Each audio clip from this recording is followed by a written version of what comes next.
Time now for Coming In Hot with Brent Wallace, former Ottawa Senator Jason York, and Sean Simpson.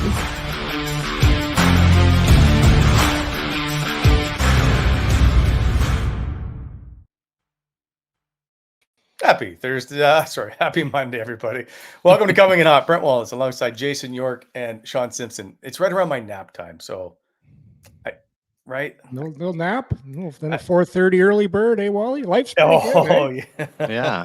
There's actually too much. Well, there's too much time in the day when we don't go at 9 a.m. I keep looking around, and then you got to get active on the Twitter machine, and okay, let's get going here. It's game time. You got to get a survey going, Simmer. What's today's? I love it. There's one every day. Who would you like to golf with? You know? Well, yeah. Hey, you know who could be? You know, who could creep into that survey is young Eric, who we golfed with last week. He might be someone people would like to golf. My God, Eric's not afraid of it today. Eric's not afraid of a conversation. No, he's certainly not afraid of losing golf balls either.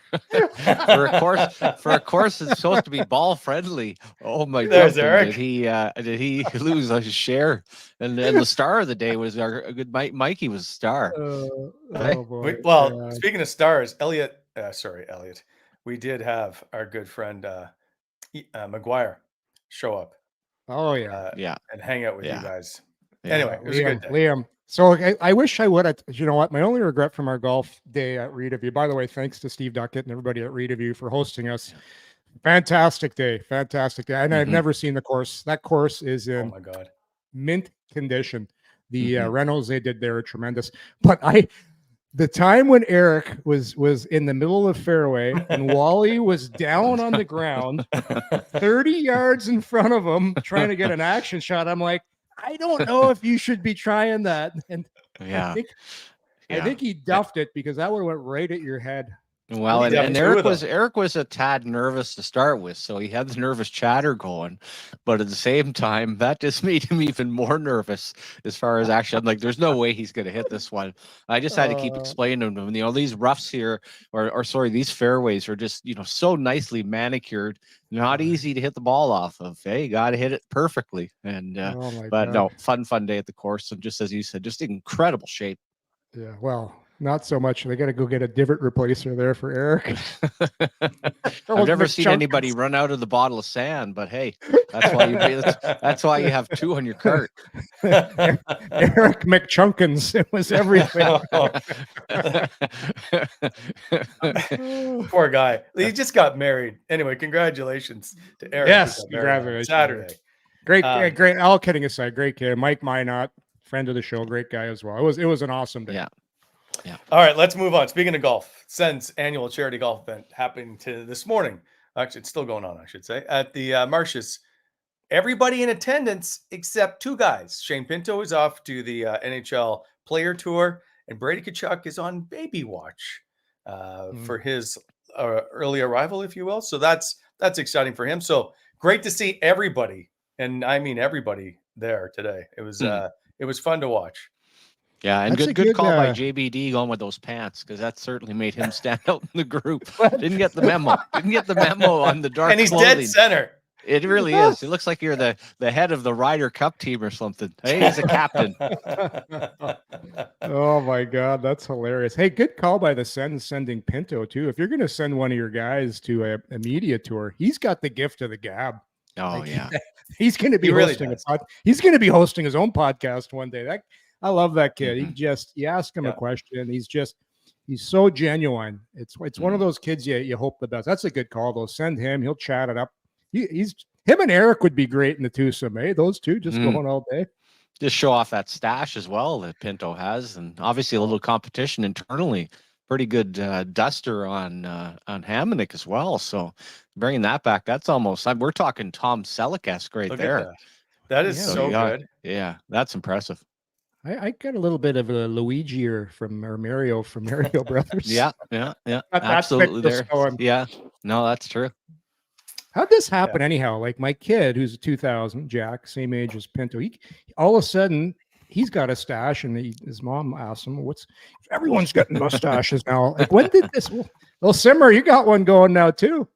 Well, I got the goatee, which I'm just trying to kind of frame my face a little bit. As far as the mustache, everybody you talk to tells you in their own world that nobody likes it. And I don't know if this is the Austin Matthews effect, because he had one of the worst mustaches going, and kind of one of those things of, hey, it's so bad that it upsets everybody else around you, but just going to stay with it. And that's what Pinto told us at the same time. Oh, I love it. So good. Okay, so there is news from today, a little bit. So it was weird for me to be back in the scrums, but I was in the scrums for Thomas Chabot and Claude Giroux, Tim Stützle. Good to see all my former colleagues again, hanging next to our good friend Gord Wilson. So let's start. Did they have like a special ceremony for you? Open the ribbon, Wally, back in, cut the ribbon. Welcome back, Wally. Like, do you have a special spot as well, Wally? Like, do you like to be on the left, on the right, the middle? Like, you're just reaching out there. You had your technique down and everything. So good? Here's how. So when you're with like TSN and Sportsnet and CBC, you get prime real estate. You're right in the middle of it. Yeah. If you're on perhaps the Coming In Hot podcast or the Steve Warren podcast, they put you out on you just take your spot on the side wherever you can fit in. So I just moved over to the left a little bit. That's all. Okay. It was nice. That's nice. Yeah. Well, you got pretty good reach anyway, so you're good. Yeah, it was good. Anyway, so let's get to it. We're gonna play 3 of them. We're gonna play, and we'll come back after each one and have a little chat. But I want to start with Thomas Chabot, who opened up, had surgery in the off season, and finally delved into a little bit, if you will, about how long and nagging an injury it's been. Let's play Thomas Chabot for it. Yeah, I took care of some stuff this summer. A bit of a different one, obviously. Never really went through the process of surgeries and everything, but everything went well. Doctor did an amazing job, obviously, with the staff here on recovery and everything. Everything feels pretty much good. So, you know what? It's exciting. It's going to be fun coming the season with no bumps and bruises and just feeling healthy and then just get ready to play hockey. Assuming it gives you a confidence boost, right? Yeah, 100%. I mean, it's not easy. It's not an excuse either, but it's not easy going every night knowing that you're going to be playing a certain way just because of certain injuries. But you know what? That's part of the game. Everybody's hurt. Everybody goes through that. So I'm just excited now that all that is behind me, and I can just focus on training camp here and just get ready to play some games and win some games. How long did you deal with that wrist issue that you had fixed? Was that a couple of years? Yeah, unfortunately, yeah.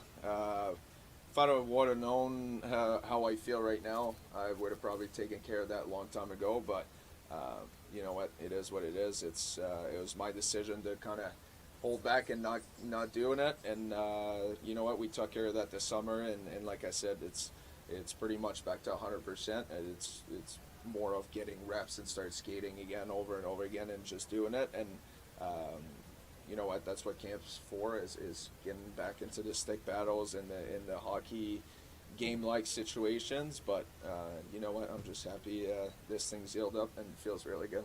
When is the last time you would have felt that thing was at 100% going into camp? Oh, that's a good question. Like 2 years ago, 2.5 years ago, whatever it was. So it's been a long time, yeah. So I'm happy it's done now.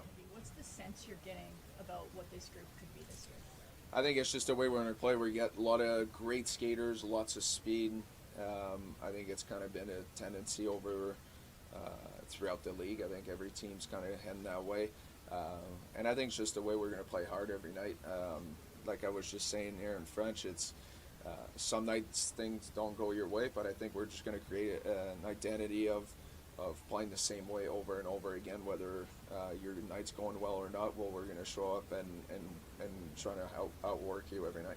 What's your grittier roster than you've had in the past? What's that, sorry? Do you think your team has more grit than you've had in the past? I think so, yeah. I think and a lot of speed as well up and down the lineup when you look at the entirety of the lineup. So no, it's exciting. It's fun. We're all here in town. We've been skating a lot together. It's fun to get to know all the new guys and seeing the guys that you've been around a couple of times and last couple of years. So no, I think we're just excited to get things rolling here.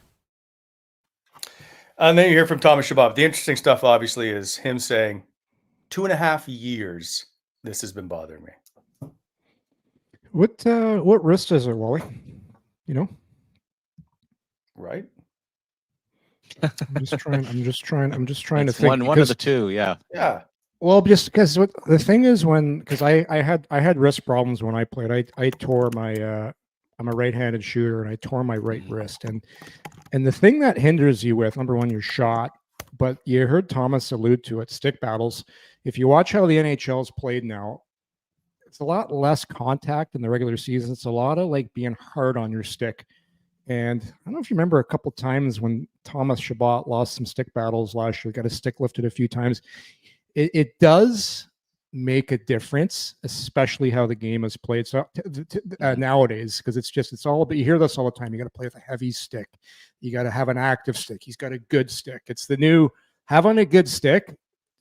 To have that, you got to have strong wrists. It's just it's a really tough injury, and it's tough because you can't see it if you're a fan watching it. But I'm really interested to see how he comes and plays to start the season off, because having gone through something like that myself, it really affects your games, especially in tight spaces. Big spaces, not so much. You're carrying the puck, you got time and space, but in those little battles, if you've got a weak wrist, it can hinder you pretty good. Yeah, and I think that's one of the things, guys, when you see under the hood. I mean, hey, any player playing with any type of an injury, but we're talking about high expectations here. And when you go through the Ottawa Senators lineup, even in the summertime, thought of they're going to move a defenseman. A lot of people were upset that they kept Thomas Chabot and then ended up moving a guy like Chikrin. But as far as his overall play, what you also saw a lot, boys, was a lot of swinging, a lot of one hand on the stick. And, you know, you hear something like that. That doesn't make up for everything. But you want to see a more consistent defender. I mean, that's one of the things when you watch him play. He's not the biggest guy in the world to start with. And then all of a sudden you're playing with an injured wrist. So I think that's a great sign. I think it's a great sign, obviously, him coming in healthy. And now you got a guy like Jensen coming in the fold. I expect him to have a big year. And I think from the club standpoint, and for a lot of other reasons, Wally, it's pretty important because, as I said, he's the one guy that people really kind of come after, you know, the expectations, and he's making $10 million. You know, there's high expectations here for him to play properly, to play a good two-way game, and obviously generate some offense. I think those expectations are why he hasn't taken care of a wrist injury for 2.5 years, trying to do everything he can to be on the ice and be in the lineup. And I wish somehow somebody stepped in and said, we've got to take care of this now. Well, I mean, to let it linger like that, it's hard to believe. Did you think that would happen with the way things were run? It was like chaos. I know. It's like, I know, you really, what, like, because it was all about, everybody was hanging on the jobs, and it was all about winning. And when everybody's scared for their playing own him security, 30 minutes a night. Well, it's because when everyone's scared for their job security, you make bad decisions, and it happens from the top. And I hate rehashing the past, but I'm sure, and that's the thing. Players, everybody plays hurt, but there's a difference between playing hurt and playing injured. It sounds to me like Chabot was playing injured, and that's and you're just a shadow of yourself when you play that way. So I'm interested to see how he plays, because you know, it's 100%. And there's nothing worse than coming to camp when you got something that's really bugging you, because you're always cutting corners and you got to find ways to play like you normally can. So that's good news. Get it fixed, get it taken care of. And hopefully for Josh Norris, same thing, coming in, and hopefully he's feeling 100% as well.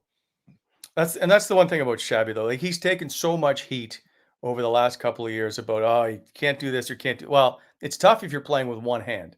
So and he said, if I'd have known what I know now, I would have taken care of it a long time ago. I'm excited to see what he can do with a healthy Thomas Chabot. You would be surprised, Wally, what guys play through. So when I tore my wrist in Nashville, it was awful, and they gave me these pills that I couldn't feel anything.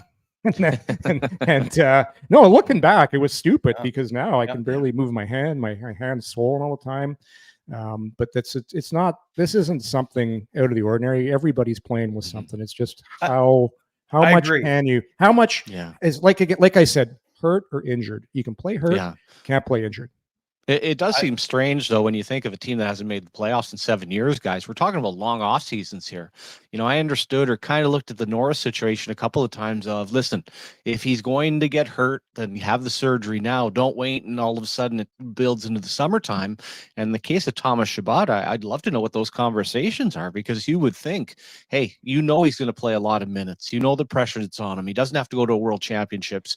Make sure at the end of a season, you got 6 months off. Get the surgery done, get yourself healthy, and make sure you can not only go be ready for training camp, but that you can have a proper summer. So not using any excuses here, but when you think of what he's gone through, yeah, it makes a lot of sense. And what an improvement and just the confidence. One of the things the coaches touched on was having him come in with some swagger. Well, he's going to have some swagger if he's feeling healthy. That's going to help for sure.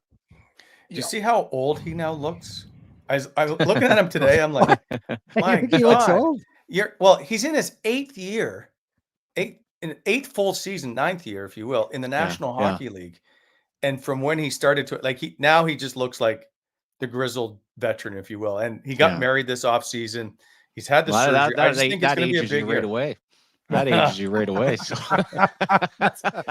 Some people enjoy it, Simmer. Some people enjoy I know. it. It's not like he's wearing cardigans and having afternoon naps and early dinners like yourself, Wally. He's only a couple years away from that. Yeah. And he's always been terrific to me. He's always been a class act. He always has prepared himself well. Just hasn't been used properly. And now I think you have a situation here where you have a legitimate top 4. Hopefully the minutes will be interesting. Be interesting to see who's on that first power play. But more importantly, I think the first time, and we keep going back to it, but having a guy like Jensen coming in, I've just got to think the comfort level that's going to bring for him, along with feeling healthy. You're checking a lot of boxes here that should lead to, and you think you both have speculated or talked about, should lead to a big season. Yeah. I'm excited to see where it goes with Thomas Chabot. I think he's going to have an outstanding season, perhaps the best of his career. We'll see. Mm-hmm. Okay, let's move on to Timmy Stew, if you will. It's a really long story. First, I want to say I'm really thankful what they did for me. And, I saw a little bit of rumors you guys put out there. It's not true at all. I love being in Ottawa, and I would not be somewhere else. And so it's not why I switched agents. It's a different situation, what's been going on in Germany for a while now. And I just want to get that fixed. And Saida has been with him for a long time, and he's really happy. So, that was my most important thing. Has nothing to do with in Ottawa. Tim, how's the summer been? Yeah, great. Obviously too long, but it's great to be back here and skate with all the guys. And I feel like we have a great team this year. So I was really excited, worked really hard, and just couldn't wait to get back. Are you in good health? Yeah, really good. I got treatment every day for the last 3 months, so I feel really good. How'd you spend your summer? Were you with Mannheim for the most part? Work with them? Yeah, so I have my own trainer. I work with Cider, and then I just skate with Mannheim. So their camp started earlier than we do here, so it was good to get skating with them, and I feel really good going back on the ice. You talk about getting treatment every day. Just how much of a distraction and a tough part of last season was that for you with the injuries? Yeah, obviously, but it shouldn't be an excuse.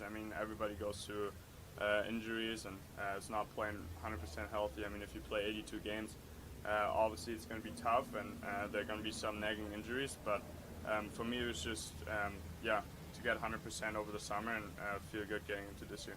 When you think about the group and just the energy you want to feel when puck drops on that first game, what comes to mind? Yeah, a lot. I think, we just got to work as hard as we can, and obviously we were really disappointed with how last season went, but that's over now, so now we got to look ahead in the future and just go day by day, and I think, we should already start tomorrow again with practice and then go on to a camp and just see how it goes, but we should try and get better every day. Have you had many conversations with Travis? Yes, I saw him in Frankfurt. He came see me when he was over there at the World Championship, and I think we talked a lot over the summer. Has he said what he expects from you like that? Yeah, he expects a lot, and I expect a lot of myself as well. So, I think I've been always putting a lot of pressure on myself, and I just want to be the best I can, and I think he wants me to do that as well. His reputation of camps is that it's going to be a really tough camp. What do you think of that? Yeah, I mean, I kind of like that. I mean, everything has to make sense too for the group, and I think that if we have a really hard camp, that's where we've been skating for a while now here too, and all the guys are here, so we've been skating for a bit, so I think camp won't be that hard if we just skated at camp day, so I think it's going to be great to get all the boys and grind together. I think that's really important. There you go, Tim Stützle. By the way, the first question was about his agent and why the change. And I think we've said on the show before, he's just looking for German endorsement deals for the most part. Really, there's not much more to it, I think, than that. Yeah, I mean, it always becomes a story, and you're going to have the rumors, but yeah, it's a personal thing. And Ben Hankinson, who we know is a great guy, but obviously the European element to this, and I don't know who Claude Lemieux's partner's at, but yeah, you could totally understand that. Not to mention he keeps Setchin on cider and being a close friend. So yeah, no big deal from an Ottawa perspective. And Ben Hankinson is the one that got the contract done, and he'll be the one getting the payment for the 8 years of the contract at least. So he's just sitting back saying, okay, one less person I have to be texting all the time. And it's almost like a buyout where you just keep getting paid. That's right. That's right. By the way, Ben Hankinson, one of the true nice people in the agents world. Like I think the world of Ben Hankinson. He's always been very, very good to me. He was he was a good player too. I remember playing against Big Ben. Yeah. He was pretty good. Had some good mitts on him. Yeah, he was in the Devils system. Then we had we were splitting with Chicago, and his brother Casey, who's just one of the classiest guys on the planet, just like his brother was a Chicago draft pick, and spent a year in Portland. So yeah, two real good guys there. Do you know what? I was talking about this, a couple of buddies of mine at the golf course today. I think you're going to see in the next little while here, with the way the NHL is going, players trying to do more to get endorsements and market themselves and their likeness, because if one thing, the NHL, it's grown tremendously. One thing it hasn't grown is players and marketing themselves. And I just think there's so much there that guys haven't done so far when you compare it to other leagues. Yeah, it'll be interesting. You know better than anyone, Yorkie, but the problem, and people always bring this up, the NHL doesn't do enough. Well, let's be honest. When you go into major markets in the United States, the profile just isn't there. I mean, it is almost impossible in just about every U.S. market. And when you think about a Canadian perspective, what do you see on TV? You see McDavid and Matthews. You see more of the Raptors than you see of the hockey players. So I think you can, and I think you can push it along, but still very, very difficult to do, other than, hey, I'll give you a trade out of a car or do something else. The marketing part of the hockey, I just personally, it's like I say, getting endorsements on a national level, which is what you have to have right now. You're just not going to have the same profile of somebody from the NBA or the National Football League. Although the Boston Bruins do a really good job, I find, of marketing their guys. But I will say, don't forget, Brady's now had 2 national deals with Hyundai and with Tim Hortons. So they are slowly but surely, I guess, coming around, if you will. A lot more than they used to be. Yeah, no, I agree. I just, players too have to, because in general, hockey guys, it's because that room is so close. And when you do something, let's say you do a commercial and something that gets on, the next day you wheel into the room, you got 20 guys all over you. And that's before, like, you were really worried about that. Now I think it's changing, where guys are, they're on social media. Before, I'll give you a great example. When I played in Anaheim, Paul Kariya and Timo Solani used to go under aliases at the hotel. They didn't want anybody knowing where they were, and they wanted to do everything in secret. Now guys announce when they're coming to town, and they're on, they're on Instagram, they're this, and doing all kinds of stuff, where before, and that's where it's, why you laughing, Ollie? That's where it's shifted. Yeah. Shifted.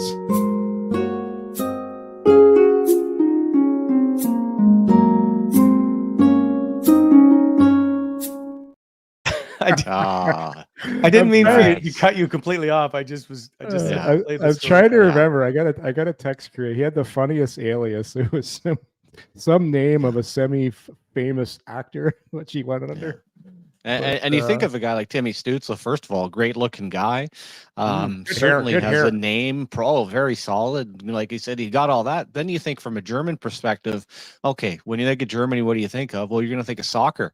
Then you go down the profile of, where does he fit in, even as hockey players? Well, obviously Mr. Draisaitl is going to have something to say about any endorsements that are being done. So to try to end up hammering that home, or to get somebody even in your home country, not an easy task for Mr. Stützle. The skip the dishes ad with Draisaitl is unbelievable. I think he does a great job. That one's pretty good. Yeah. It's pretty he's good. He's got a nice dry sense. It feels like a real nice dry sense of humor. Hey, it's pretty good when he's got the massive bib there. And obviously he's one of the top 10 best players in the league, maybe top 5, but he's not even the top player on his own team. Yeah, sometimes he is. McDavid gets the Rogers commercials. Yeah. Anyway. Well, Leon's. I like Leon's. Or he's way better in the commercials. Yeah. McDavid's strong is the silent commercials. still the best pick of all time is McDavid at the airport with that couple there. And they got him. It's like they got him as a hostage. Oh my God. It's just the look on his face, the discomfort, the SOS that's being sent out right there is absolutely priceless. I don't know if the couple has any idea how much they were frightening him. It looked like they're spies from some country coming into Brent, you gotta find a pic of that. Just Google it. For people that haven't seen it in a while, we gotta flash one up. It's such a funny picture. Let me just stop everything I was doing for you, Yorkie. You could prep some stuff, no? Well, this show's organic. That's the thing. That's what people love. You never know where things are going to flow. Well, and the beautiful part of our stories is the fact that we don't have any of them written down. You just right off the cup here. This isn't sitting around reading a book. This is total recall. All of a sudden, where something just crazy goes into our head as a flashback from one of the cues that Wally's given us. I'm so sorry. Yeah. No, you don't prep. It's worse if you write everything down and memorize everything. You're gonna. It's like if I was doing a presidential debate, I would just go off the cuff. So you do it. Yeah, let's not be comparing ourselves to Trump or Biden at this point. That's one rabbit hole we don't want. There's a picture. Oh, there he's got it. Okay, good job, TJ. Look at the look on his face. It's just he's terrified. That is classic. Right. Great job, TJ. Oh, nice. Okay, can we move on? Yes, let's absolutely. Go. Okay. Thank you. This show proudly presented by Bet365, proud partner of Coming in Hot. Open an account with Bet365 today. Bet on a huge range of markets, including who you think will be the Stanley Cup winner, because that stuff is all up right now if you want. So whatever the sport, whatever the moment, it's never ordinary. Bet365. Use code DAILY365. Must be 19 years of age or older. Please play responsibly. And also, big thanks to Bonisher Excavating. They've been with us since day one. If you're looking to spruce up that driveway of yours, get some nice curb appeal, well, BEI is the company you got to use. Also, for aggregate and topsoil sales, you can hit them up for that. Plus, BEI also does equipment rentals. You can call them at 613-432-1120 for all your landscape needs, or on the web at bonisherexcavating.com. BEI is helping to shape the Ottawa Valley, and always remember to slow down in construction zones. Perfect. All right. Speaking of which, Mark's son, Aaron, member of the North Bay, I think North Bay Battalion. Yeah, North Bay Battalion. The battalion. Yeah. Tough emblem, tough logo on the North Bay switch too. As an 07, he's the biggest defenseman on the team at 211 pounds. How tall is he? 6'1". Okay, that's solid. He's 17 and solid. Absolutely. He's a huge child, if you will. Anyway, I look forward to him. They're going to be here soon. They're playing the 67s. Okay. Let's get on to the Claude father, if you will. Claude Giroux. He was the first one to speak. Always good to hear from him because he's just a straight shooter. Anyway, Claude Giroux. Good. It's been busy with with my boys, and just having some family time and having the odd round of golf and kind of get ready for the season. How does the approach to this season feel different just right now with the buzz of the players all around? Yeah, I mean, I feel like every year, this time of the year, there's always a new buzz, there's always new faces. But with the season we had last year and how we want to start this year, we're a little bit older team. We have great addition to our team in net, forwards and defense, so a little bit everywhere. I think we're just excited to get going and get the chemistry going. And this time of the year, you get excited for camp, and after first day of camp, you want to get the season going. So it's coming real soon, and the excitement's pretty high. What were your first impressions of Linus, and what are your chats been like with him? Yeah, it's been good. I mean, just watching him on the ice, he's a big guy. He covers a lot of net, and having the experience that he's had, he's been in the league for a while, and we're excited that he's on our side. He called you one of the biggest trash talkers, I think, at one point on the ice. Have you had a chat with him about that? No, we haven't chatted about that. I don't think I tripped that much, but I guess I can take that as a compliment. How do you feel about the changes that were made in the areas that were addressed? Yeah, I think our staff, Steve and everybody else, did a great job of adding players that have a role on the team, and I think it's important that whatever you're best at, I think that's what you have to bring. That's how you're going to help the team, and it's important that we all know whatever it is that you do, just whatever you do best, you go out there and do that. And if everybody does that, it's going to be a first good step to the season. Claude, what's the message you're getting from the new coach? Yeah, I had a chance to talk to him a little bit. Not really about hockey yet, just kind of about life and just building that relationship. And I think he's obviously pretty excited for the opportunity and to get to work together. And at camp it's going to be. I heard it's going to be an intense camp, and I think that's pretty important. Just to make sure that we're ready for the first game of the season. We got to make sure that we work hard. My guess is Claude will have everybody ready. He's not messing around.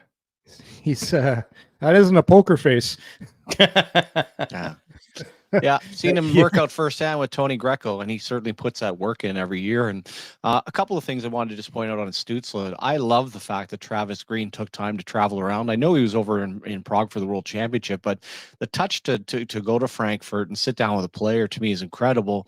And as far as Claude Giroux, hey, he's excited. But the one thing I look at, boys, he is in this right now wanting to win a Stanley Cup. I think fans would be, and I know he's comfortable here, but I think people would be wrong in thinking that he's just going to play it out the rest of the way in Ottawa. I think he has a real burning desire to try to end up winning the Stanley Cup. So to me, that's very interesting to see what happens with his contract, where they're at the trade deadline, and how all this is handled going forward. Yeah, no, you could tell. Like, the older you get as a player, winning just becomes that more important, because the hourglass, the sand's running out. And you only got so much time. So yeah, I'm with you on that one. You want to give yourself every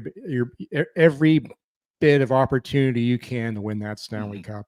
So no, it'll be interesting. But I really believe, with everything the guys are saying, what they're doing, coming to town early, and the additions, the goaltending, for me, something's going to have to go extremely wrong for them not to get off to a better start than they have in the past. Well, first of all, the bar is not that high for starts, so they're gonna get off to a better start than the past. Otherwise, so you're telling me 5-5 the first 10 games in? No, but I agree with you. And the other thing that, again, you talk about injuries. We talk about last year with the ownership, all the craziness happened with Pierre Dorion. There's no excuses this year, and I'm not saying that all of a sudden they've got a Stanley Cup team, but everything has been eliminated. Everything is in place. Hopefully we can check the box with a guy like Norris and being healthy. And then beyond that, hey, it's up to the players. And I totally expect that short training camp, you're going to have the coaches getting the lines, getting the D combos together, and really basically getting this team rocking and rolling very quickly, as their first exhibition game is on the 22nd of September. Yeah, talking to a lot of my friends that are big Sens fans, and just the general buzz in the community, this is what people want. Not to get scored on in the first or second shot of every game and be From chasing the game in the neutral zone.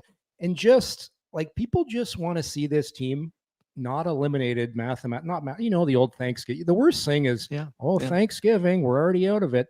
They just want to see this team be competitive and have a chance throughout the season. That's what you want. You always want to be, and whether that's the playoffs, just to be in the fight, because they've been out of it so early. And I really believe that's going to happen this year, because now the stamp's been put on the team by the new group, by Staios, by Andlauer, by Dave Poulin. So this is their team now. And to me, they've done a lot of good things in the summer. And number one simmer in Wally is goaltending. They got their guy, which I'm still shocked they were able to pull that deal off, but they got their guy. And to me, you got a good goalie. That's worth, man, that's worth at least 5 to 10 more wins right there. Yeah. And you want to be talking about Boston, Tampa Bay, Florida, Toronto, instead of worrying about Buffalo and Montreal and Detroit. You want to be in the mix. You want to feel like, hey, there's been a lot of changes in this division. There's been lots of additions, but there's also been a lot of subtractions. That's a men's mindset and mentality you got to have coming into the year. Why not chase down a Boston? Why isn't it all of a sudden that year? Even Tampa Bay losing Stamkos, losing some other players. That's the mindset you have to have coming in, not just being happy about hanging around. You know, hey, get after one of these clubs here and knock them out of a playoff spot. Yep, 100%. Okay, here's a question for you two. What's a bigger addition to the Ottawa Senators this season? Linus Ullmark or the Ottawa Senator coaching staff? Ullmark. For me, it's Ullmark. You can't win in this league without a goalie. It's really, really tough. Can't win if you can't play in your own end. Yeah, but a good goalie can make up for a lot. He can cover up a lot. Just look at the stats. I don't care who your coach is. The coach doesn't let in the first or second shot of every game last year. Like 22 times. That was I think that might have been an NHL record, guys. I don't have the stats in front of me. I talked about this. A friend of mine, I was playing golf yesterday, he asked me a question. He goes, "How do you think it's going to go this year?" And I said, "Well, I can tell you this. I don't think this team's going to give up a goal on the first or second shot again this year, because you know this, Simmer, haven't played the game. There is so much energy and preparation that go in today's NHL athlete to get ready for the game. And it starts the day before with meetings, power play, penalty kill. You got to get to bed. You got to eat the right thing. And then the next day you got all this energy building. Finally, you get to the game and you give up the first goal on the first shot. Do you know how deflating that is? And if that happened 22 times, I'm sorry, and I know it's not just the goalie. There was blaring mistakes made and all that, but just making a change in that position should do wonders for this group. It's just, I'm telling. And I totally agree. And I'm not even joking around. I joke about myself quite a bit. I was so inconsistent as a goaltender. And that is in the National Hockey League. You can't have it. You know, I understood all of a sudden when I was in junior hockey, the coach is actually getting paid. He has a family. He doesn't need Sean Simpson letting goals from the neutral zone, not knowing what to expect when going into a game. So I totally agree. It's about Ullmark. And then the other part, guys, I think coach, and I think Nolan Baumgartner is going to do some great things. You're certainly bullish on the staff that they end up having and how they're going to sort the players. But these aren't a bunch of kids anymore. I mean, really, when you talk about the integration outside of a Tyler Clevin, this is a veteran group. These guys should know now, as they're 7 years not making the playoffs, know what needs to be done. And as far as the goaltending, just some of that swagger and that confidence. And my gosh, after years of Craig Anderson consistency, to have had what they had under Murray and Korpisalo is just really tough. And then you're not talking about, like, hey, there's lots of nights you don't have it in the first period. You need someone that's capable of standing on their head. And that's certainly what a guy like Ullmark is very capable of doing. So do you guys remember the days, and I'm not saying Ullmark is Dominic Hasek, but Buffalo Sabres weren't a very good team. Like, they were good, but Dominic Hasek, it was like a good goalie gets into your head when you're on the other team. You just have to be that much better to score on him. And then the team he's playing in front of, just that you gain this confidence and this swagger where it's not the end of the world if you make a mistake, because he's usually going to bail you out. If you make some of the mistakes the center's made in the past, it's different. Like, it goes two ways, but I'm telling you, having an upper echelon goaltender makes a massive difference. It really does. Yeah, and if you're getting the conversation with those top 4 teams, Toronto, not sure about it, but I think Swayman's an absolute stud. Then you've got, the 2 Russian got to have a goaltenders, so- contract, Simmer. Yeah. Oh no, for sure. But to Ullmark and to that point, yeah, no, I that brings something different. And when you talk about those Buffalo teams, my God, now we're talking about the best player in the league, not just the best goaltender, but how many of those players cheated and got 20 goals, and how many of them had great years, and then all of a sudden they're shipped off to another team, and you're like, what the hell happened to the guy? I thought this guy was supposed to be a good defender. No, he's actually not a very good defender. It was all about the heart-winning goaltender. I mean, that's the difference that he brought. I mean, we're not, like I said, not just talking about the best goaltender, talking about the best player in the National Hockey League. Here's how good Hasek was. Quick story here. I think I might have told you this one before, Wally. When we were playing Buffalo in the playoffs, Simmer, I don't know if you remember this. I don't know where you're working at the time. Yeah. But I think it was the last game. It was the last game of the season, and we had never gotten into the playoffs, and we needed to win the last game to get in.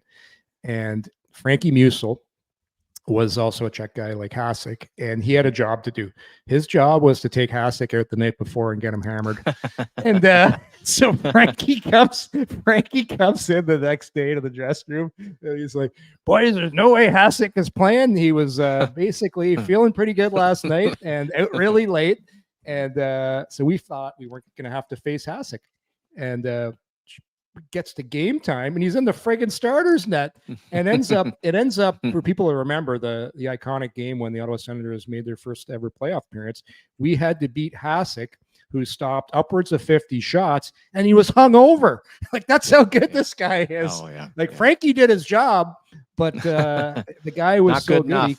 He could, he maybe should have gave him a few more shooters, but that's how good that guy was. He could still be the best in the world if he is a little hung. Thank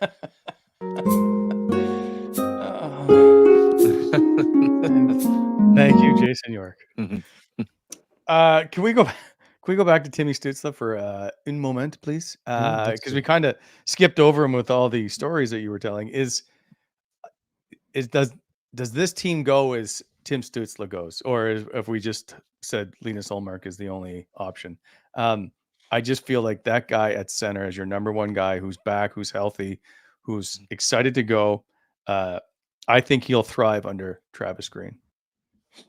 Yeah, Simmer, I for sure, like, your best players have to be your best players, but I think this team has more depth now. Like, there's going to be nights where he doesn't have a good night, and then it's going to be up to your other guys to pick it up, and that's what good teams do. And I think they're going to be much better at defending, based on the fact they brought in, the right kind of defenseman and Nick Jensen, depending on how Clevin does. And it's just overall how you play as a team too. To me, the Ottawa Senators are going to be a much harder team to play against. And it's going to be a tighter team to the neutral zone. They're going to back pressure harder.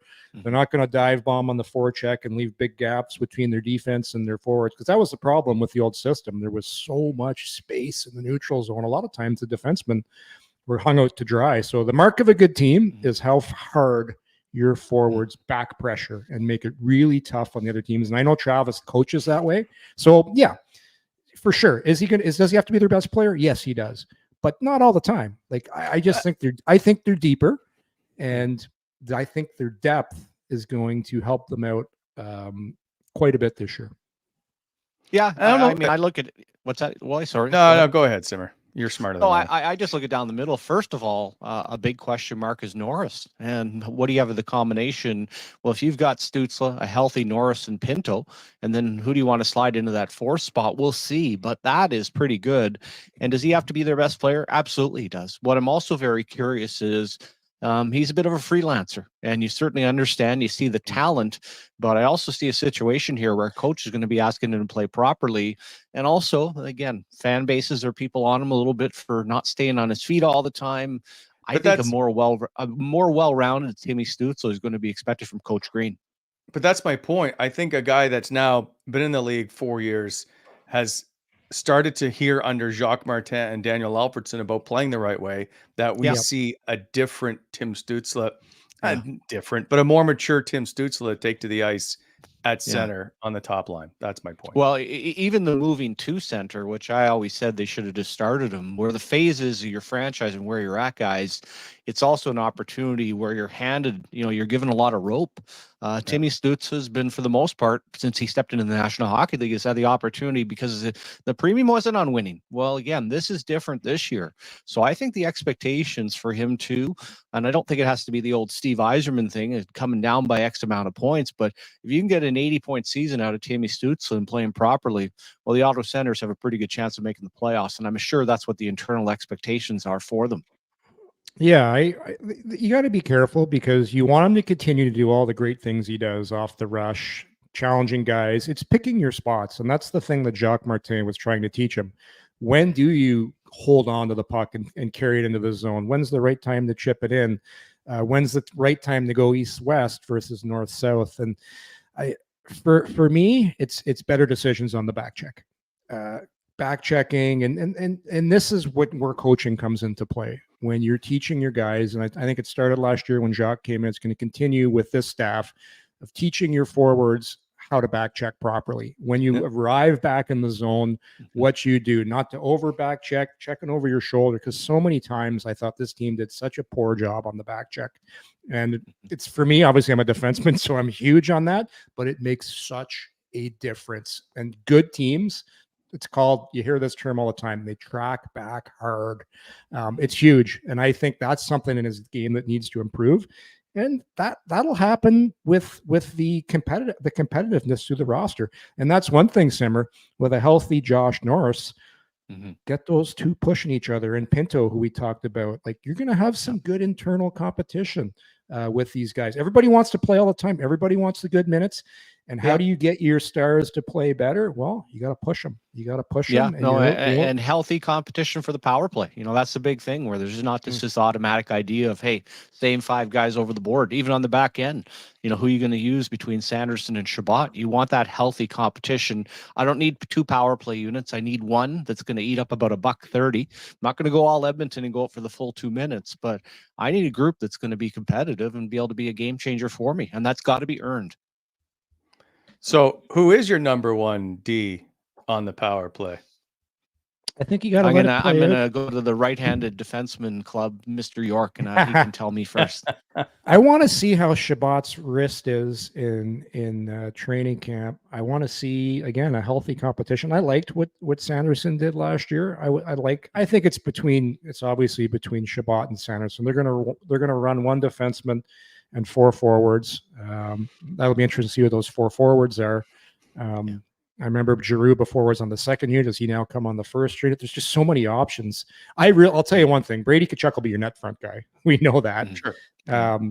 That's not changing. And then Stützle is going to be on your number one unit. And who else is on that unit? Is it Batherson? Batherson's shown some great ability on that goal line with some of those saucer passes, the great hands, the patience. You got Norris with the one-timer. That's the thing. There's a lot of different options, so it's gonna play out. Giroux's got that great chemistry also with Pinto. They got that little slide pass to the middle where Pinto gets it off. So they will have two units. Like, this isn't going to be a situation where the Edmonton Oilers take a minute and 55 of every power play, which is nuts. I think you'll see more of probably like a 110-50 split, something like that. Yeah, it'd be interesting on the back end, guys. If you ask me who's the more natural player from what I've seen so far in their career, I think it's Sanderson. As far as getting up the ice, I give a slight edge to Chabot. But overall, within the zone itself, when I watch Thomas Chabot play, guys, and this will be interesting with the wrist, but I see him as more of a puck transporter. And I'm not saying he can't be creative with the puck. He's able to walk the line. His shot is decent. Is the shot improved? But when I watch a guy like Sanderson, there's a bit of a Brian Leach there, something more natural for me as far as the way that things set up. But hey, that's healthy competition to have, and a healthy Chabot, I think, will go a long ways to how far that competition goes for the coach. I was just chatting with some people in the organization, and the thing about Sanderson, he really values the role of being a shutdown guy. Like, he loves to take on the responsibility of playing against the other team's top player. He says, you know what, tonight I got McKinnon. I want him. I want McDavid. So I think for him, I see his biggest importance of being a shutdown guy. So does that creep into being on the top power play? I think he can still be a top power play guy too, but I really think this is going to play out in training camp. And I think we'll see the answer, and we'll see how if that wrist affected Chabot's shot before, if he can get some more steam on it this year. But I think they're both good options. This is going to be something the new coach, I think, is going to be a tough decision for him. Okay. We'll wait and see how that plays out. Lots of storylines going into camp, despite the fact that there doesn't seem to be a lot of spots, which leads me to my last question of the day for at least the hockey side of things. Are you surprised of the PTO additions because of all the contracts of Kalen Addison and Simmers? The guy who's Simmer scouted for I don't understand this whatsoever. Yeah. The last person on the planet still around that when I scouted is actually trying out. I honestly was trying to think of when the last time Kuhlman played in the National Hockey League. I know he's a great guy. 6 years in the KHL. To me, that's a total head scratcher. I don't know what his expectations. Poulin and Stale should know him from Toronto, but is this the thought to get a guy down to Belleville that's interested in possibly getting into coaching in the future? I'm not sure. In the case of Addison, I look at that one, guys, as a bit of a sleeper, depending on how JBD and Hamonic play. But I also look at this club and how much they've spent in Belleville. They're looking to have a championship team. So in the case of Addison in particular, comes in, nice to have another right shot. To me, you probably start the year hopefully with Clevin and JBD in that third pairing, then Hamonic. Can you get him signed, get him down on waivers, and have a nice call-up and a right shot defenseman? Because certainly his numbers have been pretty good. But yeah, I can understand that. You can never have enough defensemen. But in the case of Kuhlman, that just seems at 38 years old. that one just was a bit of a head scratcher. No big deal. I remember it just doesn't seem to fit into it. Yeah, he was a pretty tough guy to play against, right? He was pretty. I'm trying to remember. Real strong on the puck, Yorkie. A bit of heavy boots, but no, he was really, really good. Real good pro, and I actually had higher expectations for him. I thought he was going to be a real good top six forward, kind of a third line guy. But he can play that game. But you also look at the last 6 years between UFA and the other places he's played. It's not like he's tore up the KHL either. So I guess we'll get a chance to see in training camp. I'm looking at him right now. Put up 13 goals in 46 games. I remember him as a guy that was heavy to play against. Could play the body. The only thing I can think of is why they add him. It's again going with we're gonna invite a guy to camp. We'll invite a guy we don't want another skill guy. We don't want a guy that's gonna do another guy that's basically his MO is hard to play against, because that seems to be the strategy they're going with their bottom six. So and sometimes, guys, we read too much into it. I've had this situation. Sometimes it's a favor to an agent. I think he sets up shop in Toronto. That's home for him. I see where he and Gabrowski training together in the summertime. So it could be as simple as that. It's just nowadays with the short training camps, and I expect the roster and the lines to be set pretty quickly here. So we'll see where it goes. I will say I believe Travis Hamonic will be opening night third pairing. Yeah. Okay. Yeah. He's talked that he got better or injured. He got healthy in the off season. I just think he knows what he has to do. I believe, and listen, Jake Sanderson spoke highly of him when Sanderson first came in and how much he helped him develop as a defenseman. I just think while we want to pencil him in for Belleville or whatever, I think he's ready to play and will fight for that spot. Yeah. I do see him. I think he's ahead of JBD. Yeah, I wouldn't disagree or argue with it. When I look at the situation, Yorkie going into camp, to me, I think that's sixth spot. But you couldn't say on the surface that if I'm trying to integrate a guy like Clevin, who would be the more comfortable? The only part I go back to is that Clevin and JBD have so much chemistry when they played in school that's still something I kind of look at, but not going to argue. And I'm sure you felt the same way when you broke into the league, Yorkie. You know, the opportunity, if I said, hey, you got an opportunity to play with a guy like Hamonic at his age and his experience, or JBD as a young defenseman, I'm assuming you'd love to have that veteran with you. Yeah, and historically, and even right now, when you look at teams in the NHL, especially good teams or teams that are, in the upper part, they usually have an older guy back there, and it's a little bit of an art form to play 12 minutes a night. It's, believe it or not, guys, it's really tough. And I did it in Boston, and it was one of the toughest years I ever had. I was 36 years old, because playing 12 minutes in the third pair, you never get into the flow of the game. So mentally, you got to be really sharp. Because just think about this: you get on the ice, your heart rate goes up to 170, come back to the bench, and then you're sitting there. Sometimes, depending on power plays, because you don't play power play for sure, you could be sitting there for 10 minutes, and then the coach taps you on. You got to go back on the ice. Your legs are dead. So that's a really tough role for a young guy to play in, because usually the young guy is used to playing a lot. When he comes into this situation, all of a sudden he's not playing, and you're so nervous about making mistakes when you're a young guy, because your career depends on it. Whether if you're an older guy, you're a little more like, hey, you're on the back nine. Your job is just to be simple and steady. And I do agree with you, Wally. I could see him starting the year off there, because one thing he is good at, he's good at blocking shots. Just has to simplify. And I think in the past, because of injuries, because of certain things, he was playing too much.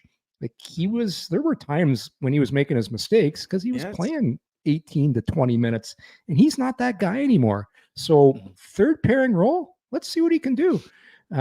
You know, he's a team guy, Simmer, and he's good people, because you saw what he did to Sanderson. So yeah, I'm not that against him in that role, because every team, to me, that's a useful spot that's really tough, and it's an art to do that job. Yeah. And I think, guys, there's a lot of respect from the manager and coach as well. I mean, they've mentioned his name, and a lot of times the tie will end up going to the veteran guy. And this idea with the fan base in particular, he's another name you can't even bring up. There is zero chance that he is going to Belleville. I mean, he is going to be here, I guess, almost similar to what Luke Richardson did back in the day. If JBD ends up being that guy in the long term, well, you're better off for it. But Hamonic is the perfect veteran to also be the seventh, if that's what it comes down to. And again, he cannot go to Belleville unless he agrees to it, because he is full no trade, no move clause. And but by the way, I can see Hamonic playing more of a role at home, if you will, maybe not so much on the road. Like, there's lots of that stuff.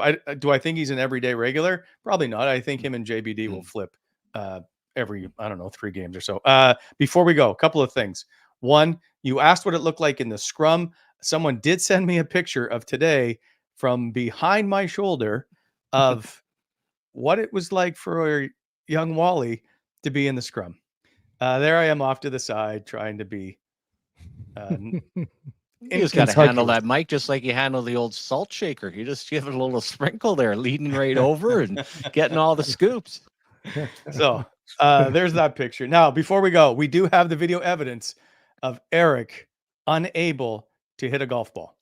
Let's see it.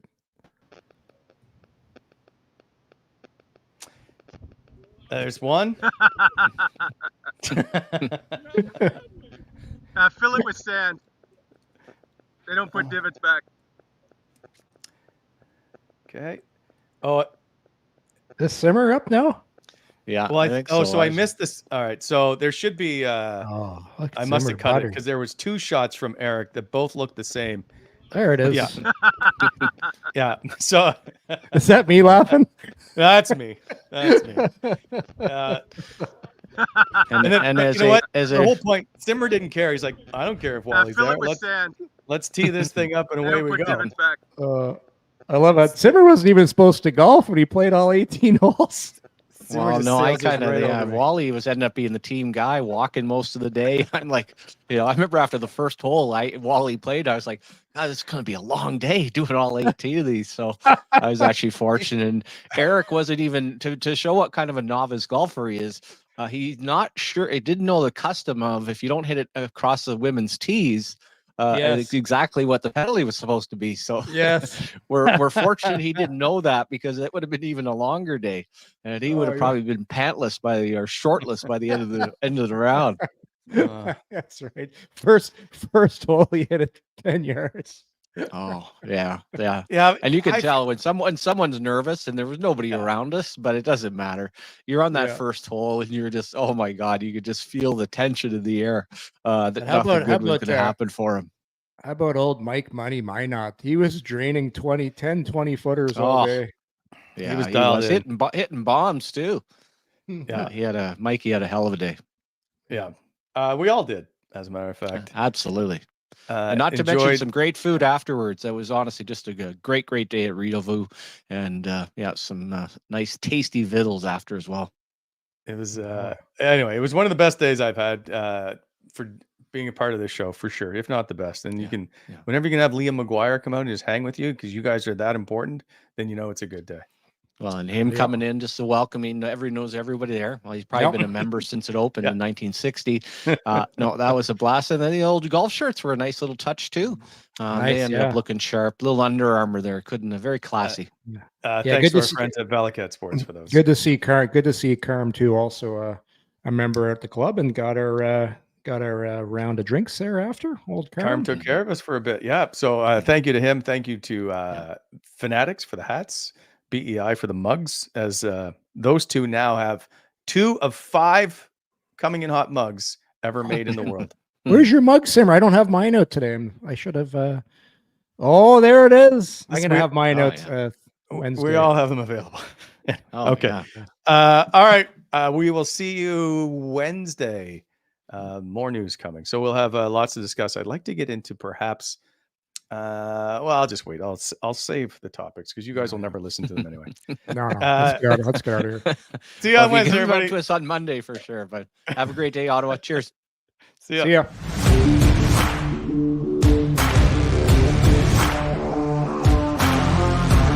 Thanks for tuning in to Coming In Hot. If you enjoyed the show, hit that like button and be sure to subscribe to never miss an episode.